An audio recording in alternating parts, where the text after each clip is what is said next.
Hey, what's going on, everybody? Welcome back to the channel, Pigskin Addicts. Back again with another video. So this Austin Ekeler situation has kind of turned, right, within the past few days. We seen the trade request, right? We seen that happen around the infancy of free agency when it was about to start the legal tampering period. That's when, well, at least that's when it went public, right? The trade request. Now, at that point, I thought the Chargers could really, move him somewhere, right? I gave a couple of destinations: Detroit, Washington. I even said Cincinnati as well, too. But things have changed, right? Things have really changed over the past few days. And this is what the NFL is, right? This is what the business is. They're constantly changing. You have to evolve. You have to adjust. You cannot stay the same, right? Or else you will get left behind. So things have changed a lot. The running back market has completely bottomed out, right? As well as the tight end market too. Just the market around these backs, it has bottomed out. I think a lot of this has to do with the willingness for teams to go into the draft, later on into the draft, and find quality running backs, right? A la Kansas City, a la Philadelphia with Miles Sanders. You're able to go into the draft and you're able to find quality backs, right? You don't need to prioritize the position. You don't have to pay these guys a lot of money. And you can pretty much do that every 4 years, right? If you find a Miles Sanders in the draft, right, you can let him walk in free agency and you can find your next Miles Sanders in the draft, right? 4th, 5th round. Teams know this, right? They have caught on to this. And that has been one of the ways that teams have been able to cut costs, right? As far as players go, right? You don't pay running backs, right? Let these guys walk, and then you draft their replacements.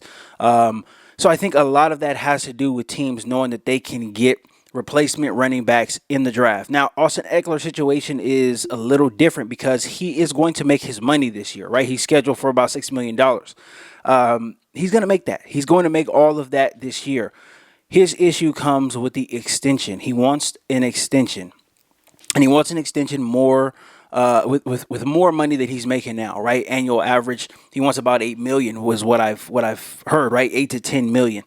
That's very, very tough sledding for him. It's going to be tough sledding for him. So when I look at the situation, I'm looking at it from the standpoint that he probably won't go anywhere. I think Austin Ekeler is going to be a Charger in 2023. Now, once he becomes a free agent, right, he'll be able to do whatever he wants to do. But I think that he is going to be around for 2023. Now, when I alluded to the running back market bottoming out, look no further than the deal that Miles Sanders did get. Miles Sanders got a 4-year, $25 million deal.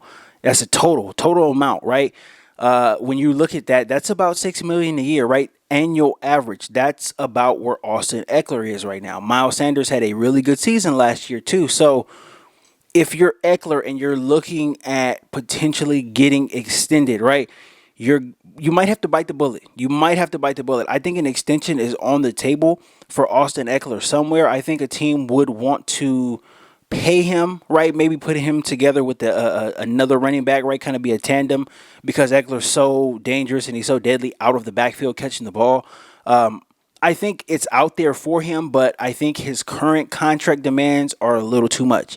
I don't see him getting $8 to $10 million a year. I don't think any of the other 31 teams out there can afford to pay him that or want to pay him that. So I think he is going to have to take his demands down just a little bit because as of right now, he's untradeable. The Chargers can't trade him for anybody. And when you're talking about getting a draft pick, right, getting a 3rd rounder, a 4th rounder or whatever, it's just not going to work. It's not going to work. They're not going to give up, a 3rd, 4th round pick and then give Austin Ekeler $10 million a year. There's not really a team that's going to do that, right? You're looking at some of to be honest, you're looking at some of the worst run teams in the league to shop him to, right? And obviously Washington comes to mind. It seems like they would be, most likely to do something like that. But even them, right?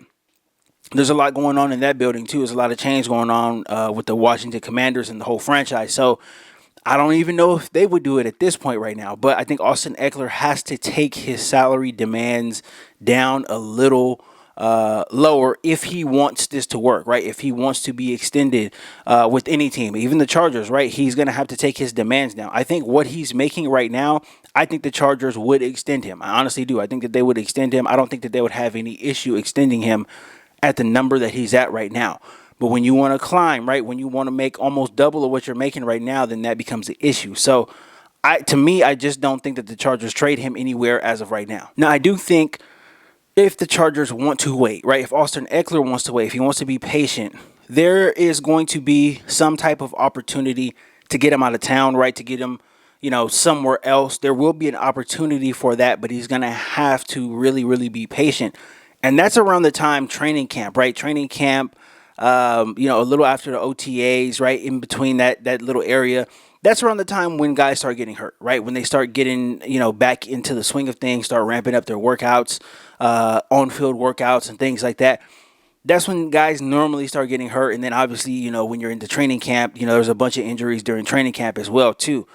If Austin Ekeler wants to go somewhere else, I think that's when he is going to have the best leverage. That's when the Chargers are going to have the best leverage if a running back goes down, right? If one of these guys goes down, any prominent running back, right? Any guy who does a lot for their team, right? A lot of carries, a lot of yards, a lot of touchdowns, all of that stuff.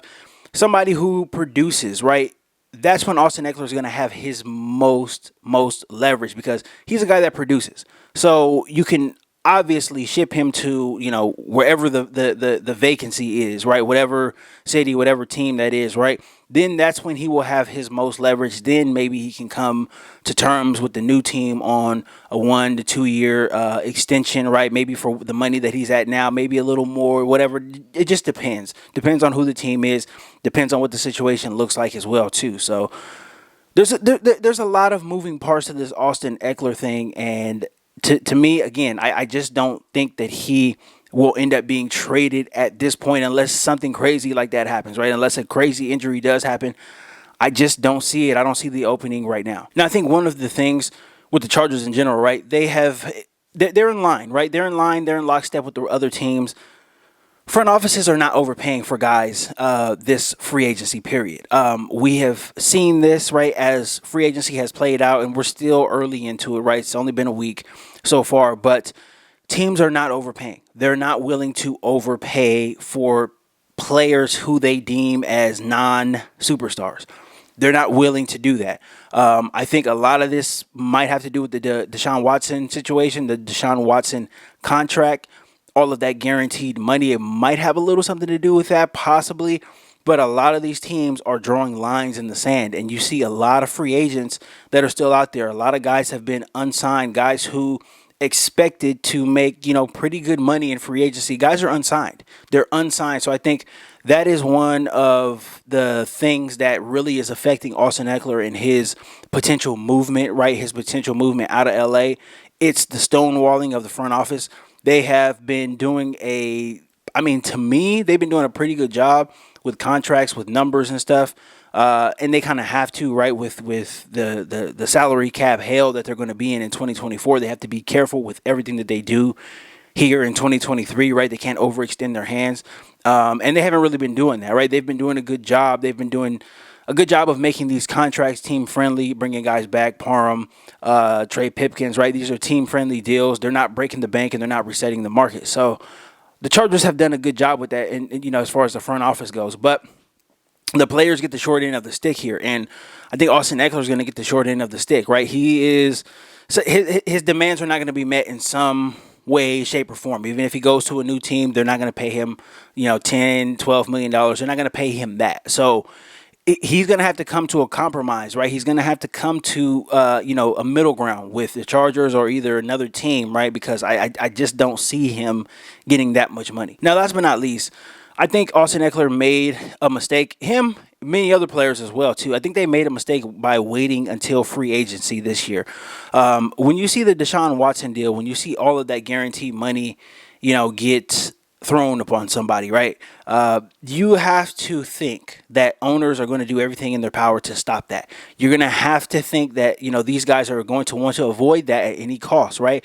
Guaranteed contracts is not something that they're willing to pay out. So when you look at that, you have to take your best offer, right? And I'm just speaking as a fan, right? I'm just, I don't know the inner workings of the industry, but I do know that owners want to stay away from the guaranteed money stuff.